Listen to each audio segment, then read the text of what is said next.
तर मित्रांनो, मी तुमचा ब्लॉगर साग्या. तर आज आपल्याला तो वर्गणी गोळा कराय. मग सगळी पोरं आम्ही मंदिरात आलतो. अध्यक्षाची वाट बघत अध्यक्ष अजून आलं नव्हतं.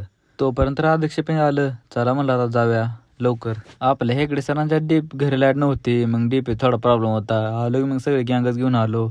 लवकर लवकर उरकून म्हणलं जाय लाईट लागणार चिखला चौदाण्याचा. वर्गण गोळा करून डायरेक्ट मसूडमध्ये आलो. आपल्याला बांबून येत होतं लवकर जाताना. आज आपल्या गावातल्या मोत्याबाई देवावर आज कार्यक्रम होता. तिकडं पण आपल्याला जायचं होतं. तोपर्यंत आलतोच म्हणा आपण सगळी. आपल्या गड्यांची वाट बघत थांबलेलं गडी अजून आलं नव्हतं. तोपर्यंत आली पोरं. आलो वर डायरेक्ट. लवकर झालं ब्लॉग लेट काढला त्यामुळे जेव्हा बसली माणसं. सगळी पोरं एका जागेला आलो. आपला गणेश भाई पण मुंबईवरून आलता. बोललो थोड्या चर्चा केलं जरा. अर्ध्या रस्त्याला पावसानं घातलं की पावसानं पूर्ण वलगार गेलं. गावलं तिथे एक शेडच्या आत झालो.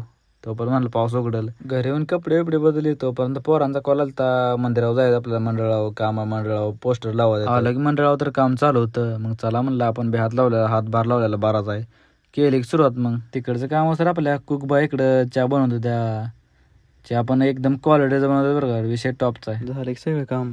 जाता तुमच्या भावाच्या चॅनलला सबस्क्राईब करा. जय शिवराय.